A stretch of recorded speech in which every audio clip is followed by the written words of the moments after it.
ഈശോമിശിഹായ്ക്കും സ്തുതിക്കട്ടെ. ഞാൻ ഇന്ന് ഇവിടെ പരിചയപ്പെടുത്തുന്നത് വിജയമാതാവ്. തിരുനാൾ ദിവസം ഫെബ്രുവരി 2.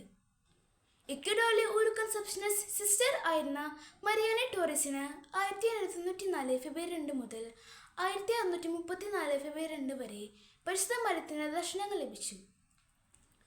ക്രൂശിതനായ കർത്താവ് കൂടുതലായി പീഡകൾ സഹിച്ച് 19-ാം നൂറ്റാണ്ടിൻ്റെ അവസാനം മുതലുള്ള സഭാ മക്കൾക്ക് ചെയ്യുന്ന പാപങ്ങൾക്ക് പരിഹാരമായിട്ടാണെന്ന് പരിശുദ്ധ മറിയം പറഞ്ഞു. വരാനിരിക്കുന്ന കാലത്തിലെ മക്കളുടെ ആത്മാക്കൾ നരകത്തിൽ വീഴാതിരിക്കാനായി ഇപ്പോൾ തന്നെ പ്രാർത്ഥനയും പ്രായശ്ചിത്തവും ഉയർത്തുമെന്നും യേശുവിൻ്റെ പീഡാസഹനത്തോട് അവർ ചെയ്ത് വഹിക്കണമെന്നും പരിശുദ്ധാമ്മ ആവശ്യപ്പെട്ടു.